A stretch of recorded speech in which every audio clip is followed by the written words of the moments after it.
To hear even more about both this topic and other issues not being covered nearly enough by the mainstream media, you're gonna wanna tune in every morning to our full hour-long show. That's at 12 p.m. Eastern, 9 a.m. Pacific, available on the TYT Network channel on YouTube TV.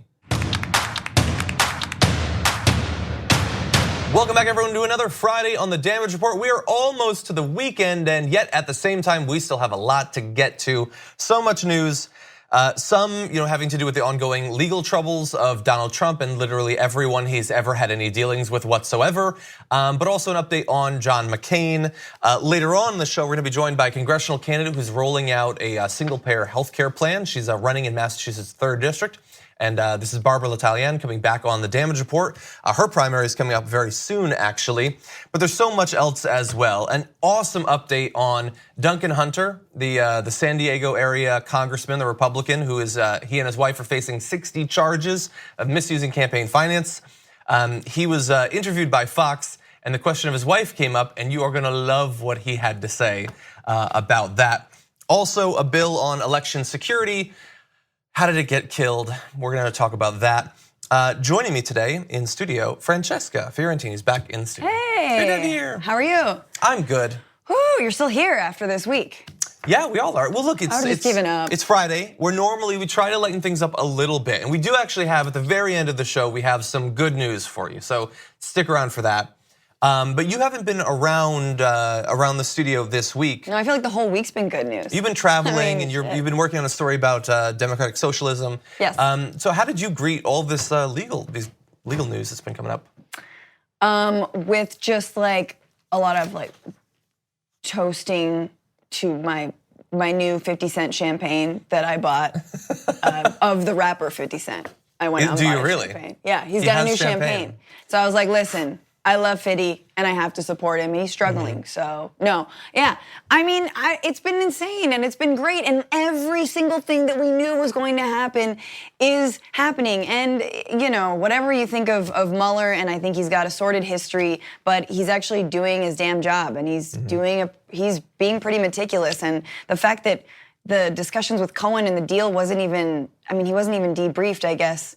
I'm not saying this properly, but until like a few weeks ago is insane. We thought he had spilled everything months ago when his offices and home were raided, and so it's again. This is the ultimate dumb Watergate, and they are so in over their heads, and the cheese is so alone, riding on a little rat named Rudy Giuliani. Yeah, poor Giuliani. Really? Poor Giuliani. It's too bad considering you mentioned dumb Watergate. So John Oliver has his stupid Watergate. Yes. But I think he's off this week. This would have been a good week for him. That's what I meant. I meant stupid Watergate. But anyway, it's not plagiarism. No, we'll copyright dumb Watergate. Yes, and we actually have some other updates on some of those figures that were alluded to by Francesca. Before we get into our main stories for the day, though, I did want to mention an interaction that Frank Thorpe V, who is a reporter for, I believe, NBC News, had with Senator Bob Corker, and this has to do with Donald Trump and his South Africa white genocide farmers thing that he's been pushing, that he saw on Tucker Carlson, which is always a good thing for the president to take and turn into policy for the US. So Corker said that Trump's South Africa tweet was, quote, a base stimulator, and Frank asked him, what do you mean? What is his base that would be stimulated? And Corker said, well, there are portions of those who support the president that are, I'm sure that generates excitement. I mean, you know what I'm saying. Well, he's not wrong there. We do know what he's saying. And I just look, obviously Corker is one of the senators who is most willing to at least verbally go against the president. But that is just great. The admission that, yes, we know why he's doing this. It has nothing to do with South Africa. It has nothing to do with farming. It has to do with white genocide. Right. White supremacy in 2018 is really just a, you know what I'm saying? Yeah. Wink, wink, neo-Nazi little thing. Yeah, I'm just glad he's taking up the plight of Africa finally, thinking about African nations and doing something about it. It's just so bad. Yeah, and look, and by the way, if you're listening to this and you haven't really been following this story, or your only exposure to it was from Donald Trump's tweet, or maybe you saw it on Tucker Carlson, I have a hard time believing there's a lot of overlap in viewership between his program and mine, but perhaps that's true. Do you not think that it's at least a little bit odd that all of a sudden Tucker Carlson and Alex Jones are talking about the story and they say epidemic of killings, and they don't add on at 20-year lows. Isn't that a little bit weird, a little bit suspicious that they would leave that out, that the trend has actually been going down for literally decades, but now it's popping up on their radar? Is that a little bit weird? White fear is real. Here's the thing. When Trump goes down in flames like the Hindenburg, I want white people who are still afraid to remember they can still hold on to their backwards ass beliefs in white genocide, and they don't have to attach it to Donald Trump. You'll find a new candidate. You'll find some other guy to dog whistle to you, or woman. And I just want like, you know, white supremacists in the future and just sort of like fearful white people to realize that like this isn't their only candidate out there. Just like keep the faith. You know, there'll be other people to sort of use you as pawns. Yeah, you can count on that. So turning to a little bit sadder news, it came out early this morning that John McCain's family has announced that he is going to be stopping treatment for his terminal brain cancer, which traditionally is a prelude to the person obviously passing away. So, look, you know, as literally almost everyone will say, I disagree with him on almost every political issue whatsoever. Still very sad for his family. I lost my father to cancer, so I understand, you know, what Meghan McCain must be going through and all of that. So obviously sad. And he's had a couple of moments where he did the right thing. Absolutely. A couple of moments. This yes. was the right thing. His healthcare vote. The ACA thumbs down was good. His at least partial defense of Barack Obama during the campaign when an Islamophobic woman attacked him. He's had a couple of standout moments. Remember that moment, everybody. Like 2018, if it feels like not, I mean, this is what, 2012, no, 2000 and, what am I thinking about? 2008. Right? Yes. This is not that long ago. A woman stands up and says, well, Obama is a Muslim and he hates America. And he rips the microphone out of her hand and says, no, no, no. And it just, you know, speaks to the kind of character, like at least we're not going to stand for blatant racism and Islamophobia. I think he's still got some kick left into him, and he's going to go on The View, and I hope he hosts. I hope he sits in. Is he going on The View? I just hope he just chills on The View for I mean, it's so sad. Cancer. We all know, we've all lost people to cancer. F cancer. I would wear that shirt every day. F cancer, but McCain's still got a lot more in him. I think he's going to say something before he departs, and yeah, he's definitely made his mark on this country. Okay, and this is the sort of dark prediction that we shouldn't have to make, but we were talking about it before the show. If and when he does pass away, there will be a number of awful social media postings about him, obviously, and that's people's right. They can say whatever they want. But one of them almost certainly will come from the president of the United States, who, I mean, there's at least a 40% chance that he will post something derogatory about John McCain immediately after finding out that he died. And that is the world we live in. Okay, we turn now to... What's that? That's why I'm just like, man, if there was a God, he'd be struck down right in the middle of that tweet. This is Trump, of course. But, you know, the bad die old. They do. Okay, so turning to the Trump Organization, it was announced, I believe, either late last night or early this morning that the Manhattan DA's office is apparently considering pursuing criminal charges against the Trump Organization, moving beyond individuals to the financial, I guess the infrastructure of Donald Trump himself. Apparently, 2 senior company officials might also be charged, and all of this is in connection with Mr. Cohen and the hush money payments to the various women that have alleged to have had affairs with Donald Trump. Now, to be very clear, prosecutors have not yet made a decision whether to file any charges, but it is apparently being considered, and it certainly doesn't seem impossible considering all of the legal developments that have happened over the course of this week. What do you think? Is this moving from we got Cohen says Trump did crimes to this is looking really bad for the president, that they're going to be looking into the finances of his organization that we have every reason to believe didn't just commit financial crimes when it comes to these hush money payments, but God only knows how many different tax violations and all sorts of things like that. I mean, listen, every mob boss is never actually caught on the biggest crimes that they committed. They're always caught on tax fraud. We know this, and this family is no different. Don Trump Jr. and Ivanka Trump were about to have charges pressed against them for fraud in association with the Trump Organization itself. I don't even think the Trump Organization is a 501c3 anymore. I think it lost its status maybe about a year ago, I believe.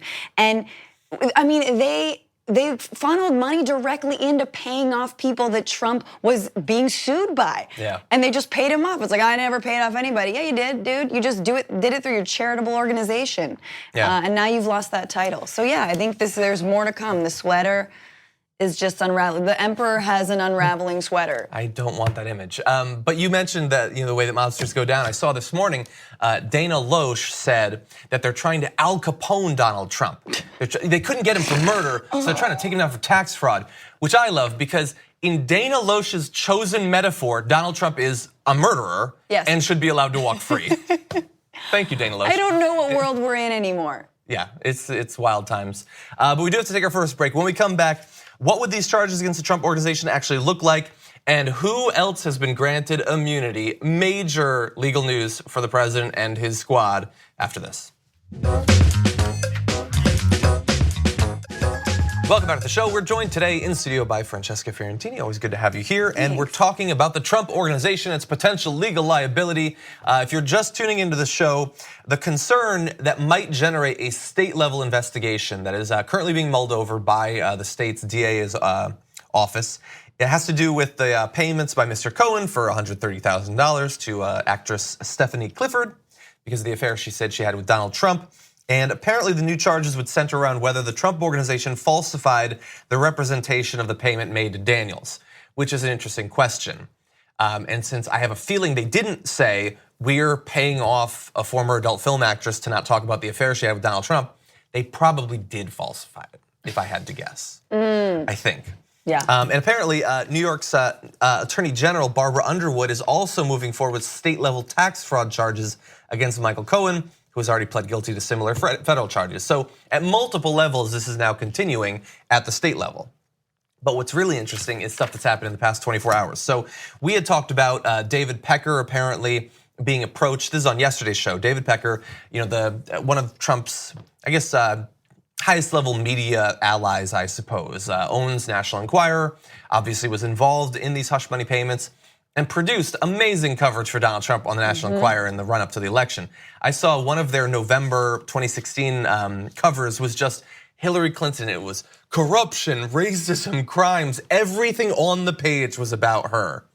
It makes total sense, of course, that is his media ally, and that is actual fake news. Yes. Literal fake. I think I saw a The National headline Enquirer, yes. that said, like, Hillary Clinton is the Loch Ness Monster. I'm pretty sure they ran Can you that. prove that she's not? Yeah.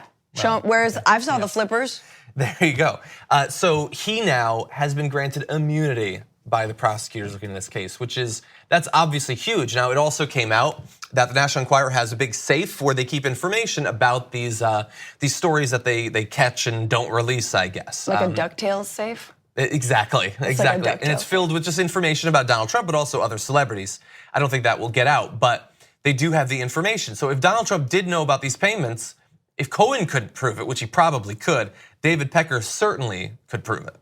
And that's now out there. But that's not even the biggest update to the story. Oh my God. Because as we've been saying, this has now moved beyond just the National Enquirer to the Trump organization. Not to his allies, but to his organization. And as of this morning, Alan Weisselberg, longtime Trump organization chief financial officer, has also been granted immunity in the probe into Cohen. Wow. And that goes potentially beyond just issues having to do with hush money payments into any number of different areas of tax fraud and God only knows what else. If you think that there has been money laundering, there is a very good chance that if someone was going to know about it, it would be Weisselberg. I mean, the only way that We need to talk about a relatively new show called the Republic, or UNFTR. As a Young Turks fan, you already know that the government, the media, and corporations are constantly peddling lies that serve the interests of the rich and powerful. But now there's a podcast dedicated to unraveling those lies, debunking the conventional wisdom. In each episode of the Republic, or UNFTR, the host delves into a different historical episode or topic that's generally misunderstood or purposely obfuscated by the so-called powers that be, featuring in-depth research, razor-sharp commentary, and just the right amount of vulgarity. The UNFTR podcast takes a sledgehammer to what you thought you knew about some of the nation's most sacred historical cows. But don't just take my word for it. The New York Times described UNFTR as consistently compelling and educational, aiming to challenge conventional wisdom and upend the historical narratives that were taught in school. For as the great philosopher Yoda once put it, you must unlearn what you have learned. And that's true whether you're in Jedi training or you're uprooting and exposing all the propaganda and disinformation you've been fed over the course of your lifetime. So search for UNFTR in your podcast app today and get ready to get informed, angered, and entertained all at the same time.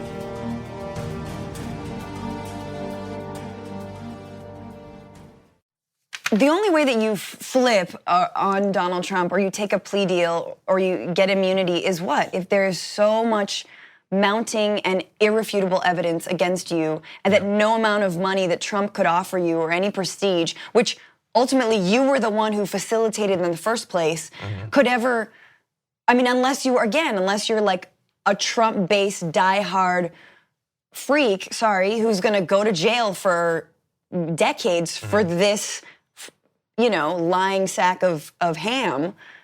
We can say that. Sack of ham. Yeah, we're allowed to. They haven't taken that away yet. Exactly, you know what I mean? Like if only his actual base were representing him, they might be loyal, is what I'm saying. Like they'll go to jail for him. And what I want you to bear in mind, because the way that Donald Trump and his supporters of the media have been talking about plea deals and flipping, they talk about it as if there's every incentive for you to just make up stuff. And if you're willing to make up stuff, then prosecutors are just like, good, you're lying to us, that's awesome. But that's not actually how it works. They don't offer plea deals unless the information that you're providing is both useful and also verifiable. Right. Because they have no interest in being the people who got a plea deal for someone and then it's later shown that they were lying about all that stuff. So they do verify it. And you're not gonna take immunity unless, as Francesca is saying, they are presenting a very strong case to you. Because this guy works for Donald Trump, he has for a long time. These are his circles, which after this immunity deal, he might be permanently cast out of, which is only preferable to potentially spending time in jail. Right, who's gonna go to jail for Trump? That's what I wanna know. I certainly would not. Now, all that said, these are huge developments. God only knows what's gonna happen through the course of today and over the weekend. But at the same time, do not take for granted that she's dancing. You can't see, but she's dancing right now. Excuse me, no. But we cannot take for granted that anything is going to happen. Nothing might happen, or we might find out he committed various tax crimes and campaign finance violations, but he stays in office for the next 6 years. That is entirely possible, so please mentally prepare yourself for that. I'm the downer of the show. Do that. Okay. Well, you might be emotionally wrecked at some point. Let's turn now to another topic, election security. So there was a plan. This was the Secure Elections Act. It was a proposed bill that was working its way through Congress, and it was relatively, I would say, controversial for the most part. Let's look at some of the things that were components of it. It wanted to give security clearances to the top level state election officers in each state so that they can follow real-time threats to their voting systems rather than having to do sort of like time-sensitive, long processes to find out about each individual thing, because of course many of these are going to require security clearances. So relatively simple there. Also establish a channel amongst the DHS, other federal departments, and states to share information on the security of each state's election. That's just an information sharing provision. That's not controversial either.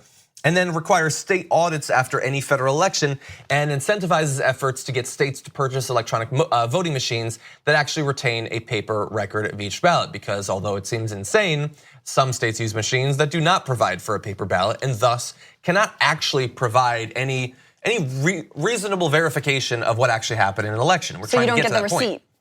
Exactly. That little receipt that you sort of, wait, that's how I do it. I don't have an electronic. Well, that's how you do it, but also they have to have receipts so that they can be checked and all that, and some don't actually provide that. So nothing that we just described there is controversial in any way. It's not huge. Also, by the way, has nothing specifically to do with Russia. That might be the impetus for it, but this simply means that any issue that happens in an election, whether domestic or foreign, we'd be more prepared against. Everyone should be able to agree on this, but some did not. Those people apparently are in the White House because Yahoo reports that the disapproval that led the White House to stop further consideration of the bill in the powerful Senate Rules and Administration Committee They didn't like it. They don't like it. And Senator Roy Blunt, the panel's chair, abruptly canceled the committee meeting that was required for the full Senate to actually vote on it, because of course it has to go through multiple levels. The White House has since said that the legislation would replicate existing authorities for the DHS and would violate the principles of federalism. Ooh, that's such a throwback word. I mean, they have a good point. I want secure elections, but I really care more about the principles of federalism. And of course, it's a dodge. It doesn't violate the principles of federalism. Federal government and state governments cooperate on any number of different issues, including election law right now. That is already ongoing. This would simply strengthen that cooperation. Federalism, isn't that just like shorthand for like the executive power and just like, isn't that what? Or the distribution of power across multiple levels. You have local, state, and federal power. Right. But they cooperate on all sorts of things already. Absolutely, and what better thing to cooperate than this and ensuring safety of our elections? Also, it was proposed by a Republican, so it's weird to say that it was partisan, it was proposed by the Democrats. And then of course, they're always steering this away from Russia and toward other countries. There's a lot of people, Iran. Anyway, I took a run today, I ran far, and then I voted. I don't know, like they're really trying, anything that like steers this away from Russia and towards Iran is also part and parcel of this whole thing, but it makes no sense. It's like, again, the idea of the current democracy we're working with is when you fight for voting rights is actually you're fighting for, that's where we're at, because ultimately those in power, Republicans especially, even though they propose this bill, well, the White House doesn't want you to vote. Yay! Yeah, or doesn't care if when you vote it actually has the result that you think it should. Right. Obviously a problem. Could potentially be brought back up, but I would not count on it before the election. Okay, we're gonna take our second break. When we come back, Duncan Hunter, facing 60 charges, has an interesting defense for himself at least, not necessarily for his wife in this matter, and then some truly horrendous racial profiling by the TSA coming up after this. Welcome back, everyone. We turn now to Duncan Hunter. So amongst all of Donald Trump and Michael Cohen and Paul Manafort's legal struggles this week, we also had on Tuesday Duncan Hunter, who is a sitting Republican California congressman, indicted for, between himself and his wife, 60 different charges of allegedly mishandling over $250,000 in campaign funds that he used to pay for shorts and Riverdance tickets and plane tickets for himself and plane tickets for his rabbit and a bunch of different stuff. So obviously a problem for him. Now, he and his wife have pled not guilty to these charges. And we were actually joined this week by Amar Campa-Najjar, who's the Democrat running against Duncan Hunter this week. And so how's he doing? He was very restrained. Okay. And respectful, while saying that obviously the district deserves people who can both enforce the law and personally abide by the law. Now, Duncan Hunter and his wife, as I said, have pled not guilty to these charges, but it's interesting that now he has to sort of go in the media and explain why he's not resigning. He's lost his committee assignments. Paul Ryan took those away, but he's not resigning. So he went on Fox News, which should be a fairly easy interview, I suppose. Let's check in and see. So are you saying that it's more her fault than your fault?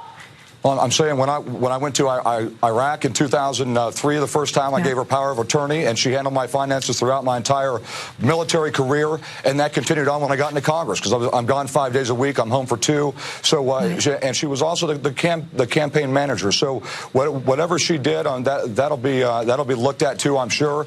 But I didn't do it. Whatever she Can you imagine? You know, the interview ends. You unclip your mic, you turn to your wife, how'd I do, honey? And she's just staring at you. I'm sure that'll be looked at too. You know, I went to Iraq, I served my country, war hero, and you know. If she was, God knows what she was doing This at the is time, the same as just like, you know, a husband being like, you know, women, they just love to fold your socks. They put them wherever, don't they? They like to, you know, I have them in one place and, you know, who knows?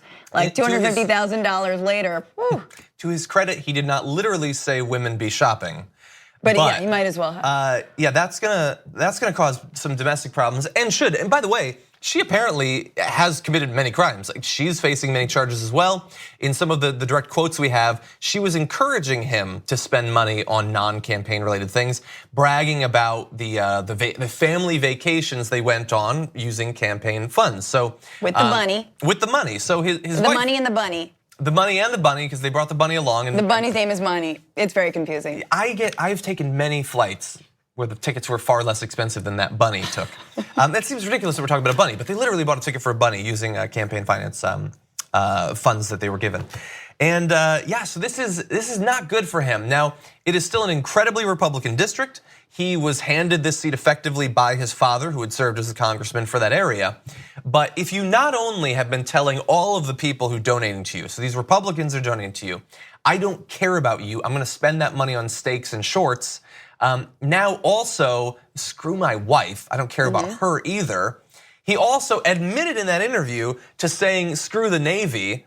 Now he's a vet, I guess he has some immunity to saying screw the Navy. There's always those interbranch, arguments. Yeah, he was the most amenable to that. He's running out of ground. He is, but he was the most like, we all talk about the Navy-ish, about the Navy. My favorite part of that, and he is, because he knows he's in a Republican district, is that he's trying to use the Trump playbook, which, if you've been following any other Republicans, doesn't look good on anyone but Trump. Yeah. So he was like, this is a political hit job. This is all about, me putting America first. I don't know. He just starts like the deep state. It's the deep state. It's Democrats. It's all these things. And in his like overly tan, like maybe I just got back on holiday on taxpayer money. I don't know. You don't know. We don't know. Deep state. Like it doesn't fly. Yeah. It's only Trump can do that. The exact same thing about that makes Trump so frustrating is that it is just Trump that gets away with it for the most part. It hasn't really worked for a lot of other people. Okay, that said, let's turn to some other some really unfortunate news. There was a report in the past week that had to do with the experiences of a number of people, primarily women, that had horrible experiences with the TSA, where they were stripped and the things that were done to them, extremely graphic. I believe Reuters has that if you want to go looking for it. But we have an individual who's experienced some horrific treatment at the hands of the TSA, and that is Zainab Merchant, who's a graduate student at Harvard University, the founder and editor of the website Zainab Writes. Was told by the TSA while trying to get through security in an airport that the TSA agent needed to take a deeper look after publicly patting down Merchant's groin area. So what happened? Well, Merchant said that she resisted at first, telling the two TSA officers that she was on her period and therefore wearing a menstrual pad. She insisted that any additional screening be done in public because she was worried about what would happen if they went into a private room and there were no other witnesses. TSA officials refused and said that if she did not comply, state troopers who were on standby would intervene, and pressured into a private screening and forbidden to call her lawyer. That doesn't seem the slightest bit shady. She was led into a private room where they demanded that she pull down her pants and underwear and show them her pad. And yeah, that's the TSA.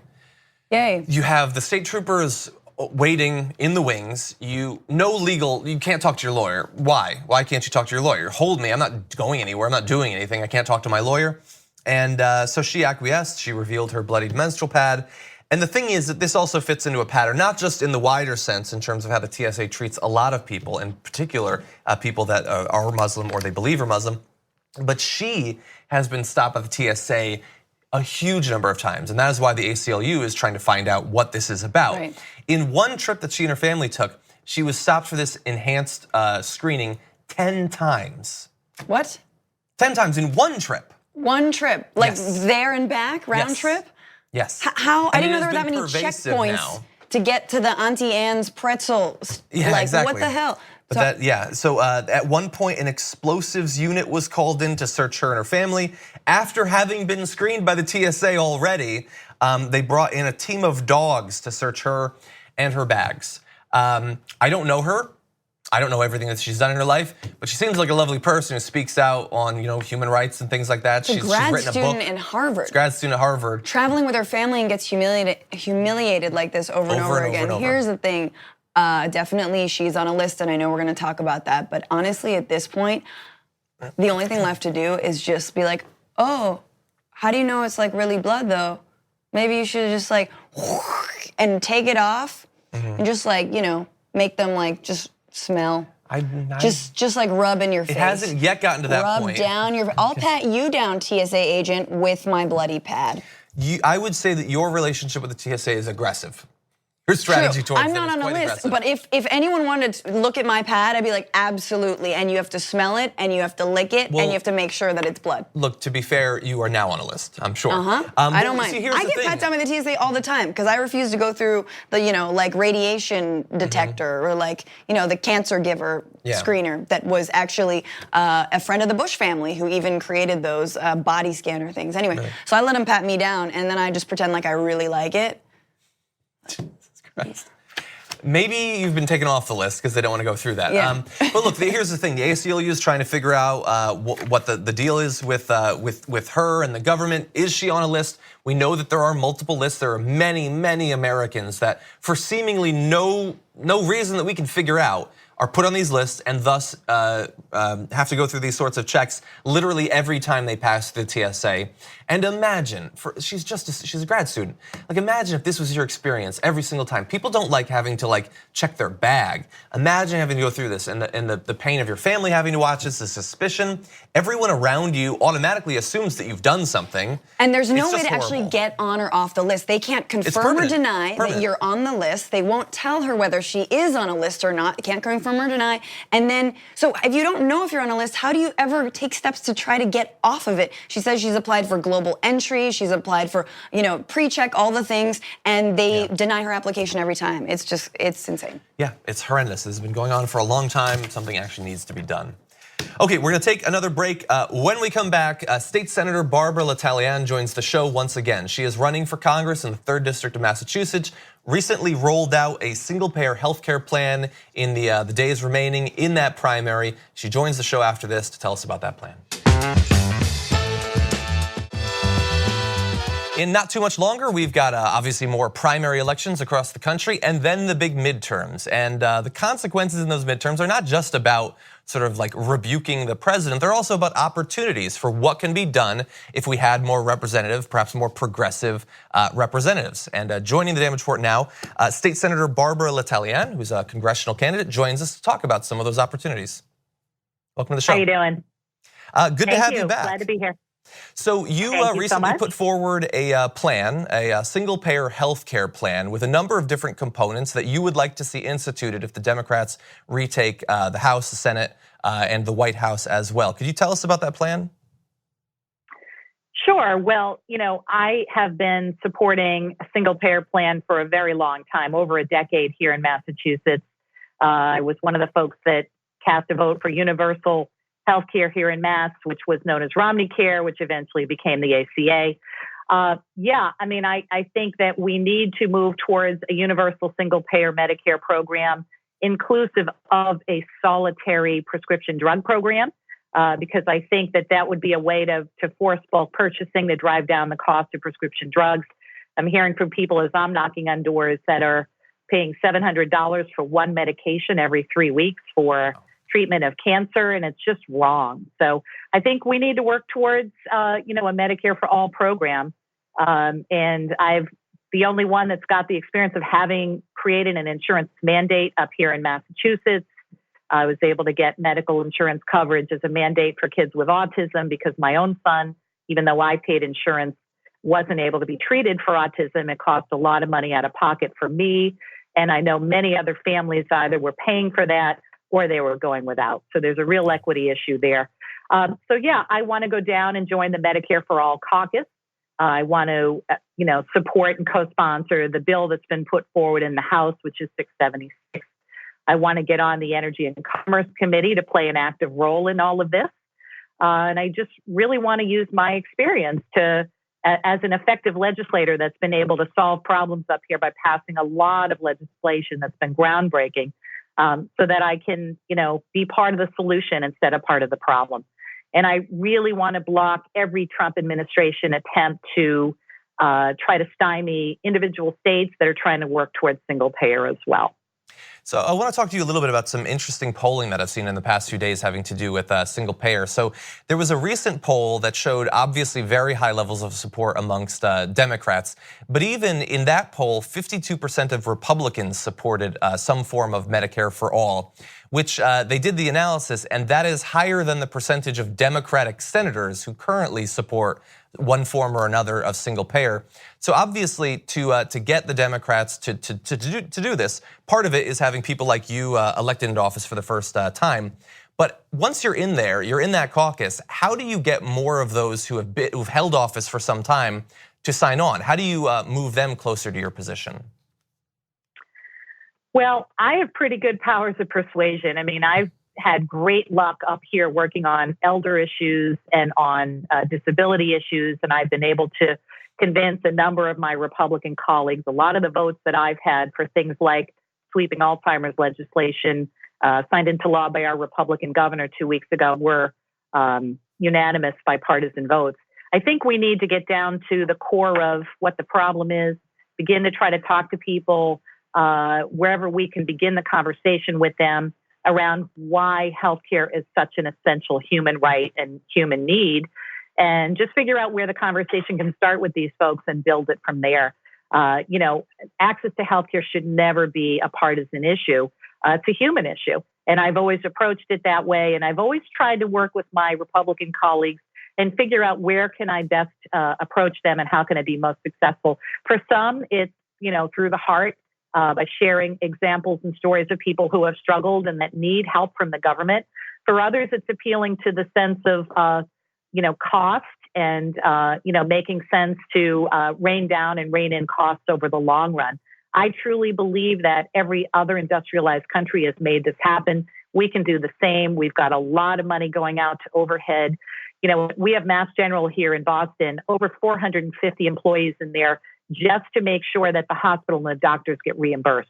That is money that is not going into care. It's just overhead. And, I do believe that over time, we can save a ton of money, give people much better health outcomes. If they're able to access preventively and get the medications and the care they need, it saves small problems turning into much larger problems that cost a lot more money in the long run. So you're talking there about the cost, obviously. I've noticed we had a bit of a fiasco online over the past week where primarily, I think the most public-facing part of it was Jake Tapper, but the media was very interested in figuring out exactly how much some various forms of Medicare for All could cost. And I think a lot of people who are proponents of single payer feel like the portrayal of Medicare for All and the cost seemed pretty biased. What do you think about that, about the media's obvious suspicion to these sorts of plans and willingness to go along with what seems to me like the most doomsday scenarios in terms of how much it might cost? Yeah, I mean, I think it's a classic story of we're up against big money, entrenched interests, who pays for ad dollars on TV, who puts ads in the newspapers. The healthcare industry and the health insurance industry has a lot to lose in this.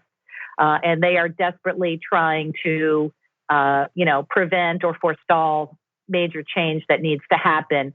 I'm seeing it up here in Massachusetts. We have an initiative on the ballot around safe staffing for nurses. Clearly, we need more nurses on every floor in hospitals. And yet, you'd think we are asking for the world in the ads that are running up here by hospitals and health insurance agencies and such. So it's a classic case of the big moneyed interest trying to sort of hold on to their turf at all costs and really running counter to the human rights of every individual here in the United States to have access to health care.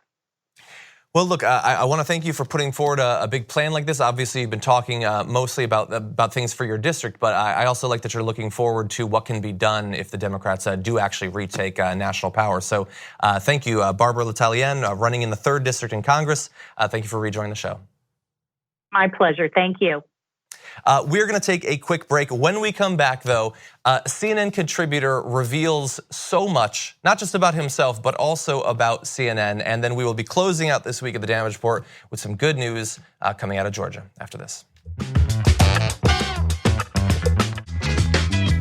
Welcome back back, everyone, to the little that remains of the damage report so far this week. We have a couple of things I want to get to, some interesting news and then some good news. So first, we turn to CNN, where Poppy Harlow was talking with Rob Astorino, Republican, and apparently new CNN contributor.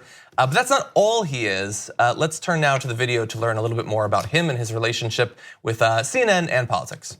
I just need to note that you work on the Trump 2020 Advisory Committee, and therefore you have signed an NDA that includes a non-disparagement clause.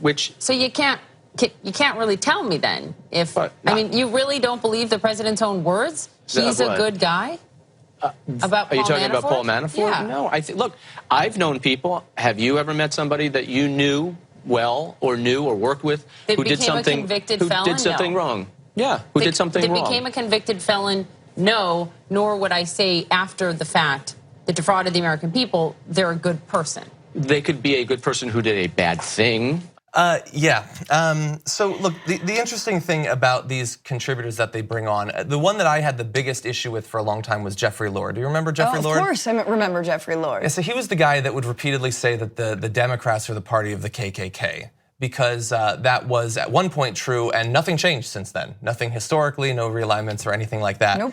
And so they bring in these people knowing that they are not freed, either intellectually or in the case of Rob Astorino, literally legally free to give their actual opinion or to be honest. That's not financially how they survive. She kind of messed up there because honestly the question is, so you worked on the campaign, you're working on the Trump 2020 campaign, and you signed an NDA to not say disparaging remarks, so you actually can't be critical of the president. Yeah. Is that correct? That's it. Like, you're saying she should have, yeah. She should have just ended fine. it there so that he could, instead of him being able to be like, well, haven't you ever known anyone who made a mistake? Yeah. Which is beautiful. Yeah, and beautiful I guess she should have really put a pin on that point. Yeah. But the thing is, okay, I'm glad that she acknowledged that. That's good from Poppy Harlow's point of view. I would love to know, how many of the other contributors that they have on. And I would love to know how much you get paid. Oh, God. And probably to so be much. a contributor. This is what that's a total conflict of interest. They shouldn't be allowed to have, but every single one, like Lord, was he or was he not paid by the Trump campaign? I'm not sure. As a surrogate, right? Was it? And Kayleigh McEnany also was on CNN all the time. So I don't understand actually the politics and the parameters around being a CNN contributor. And are we actually just having to dig the bottom of the barrel? These are the only people we can find who are going to support Trump's position? Trust me, there are many people, again, in line at Ralph's right now, reading the National Enquirer by Mr. Pecker, who believe everything they read. Loch Ness Monster has been found. He works at an In-N-Out Burger in Bakersfield. That's true. I don't know how he even fits in there. And look, I'm going to try to be totally fair to CNN. And I guess you want to have people that represent different points of view, and you want access to people who are working on the campaign. That's fine. But you should understand what you get, and it should always be made as clear as it was right there. Look, if you brought on me to be a contributor, I'm gonna come from a point of view. I'm gonna come from a progressive point of view, but I don't have any literal legal obligation to say a particular thing. When you get Rob Astorino, why not just read whatever email goes around to the surrogates? Here are the talking points of the day. Why have a person deliver those? Absolutely. Why doesn't Poppy Harlow just read the talking points? Because he is legally obligated to say those and nothing else. I don't understand what the point of most of these shows are. When you have people who are not just coming from a point of view, but they will never diverge from it. Jeffrey Lord did not say a single interesting thing in 2 years of being a CNN contributor. But he got paid a lot of money, I guess, and maybe it provided some intellectual cover to them. No, it's completely intellectually dishonest and pretty pathetic on CNN's part. Yes, that is certainly the case. Look, I did say that we had some good news, so really fast, I just want to mention there had been a controversy this week that Randolph County in Georgia was considering shutting down, I believe it was 70% of the polling places. You should understand that this is an area of 7,000 people in the county, 61% African American, and obviously there's a long history of voter suppression against African Americans in this country, especially in the South. So the belief that this guy, Mike Malone, I think it was a consultant who was brought in, white guy, and said that they should shut all these down. That seems a little bit questionable. There was a lot of public pressure. This is just like a racist consultant. Like, we need someone to just sort of, They couldn't have come up with that themselves and discriminate up this place, Yeah. Now, the good news, though, is that the Randolph County plan was actually rejected this morning on a 2-0 vote by the county's Board of Elections. The 2 members, a black woman and a white man, voted hastily and without comment. It was said to take less than 1 minute, and then they were done, and they were gone. And so they put out a statement, though, saying that the interest and concern shown has been overwhelming, and it's an encouraging reminder that protecting the right to vote remains a fundamental American principle. So thank you to everyone around the country that paid attention to this story and talked about it, because you might have been what determined this thankfully good news that we have today. Absolutely. Yeah. It's been a good Friday. Good Friday. We'll see what happens over the weekend. It could be insanity. Francesca, thank you so much for joining us on the show. Thank you, John. Yeah, you can follow her on Twitter, by the way. Frannyfo. Look her up. Franny Fio.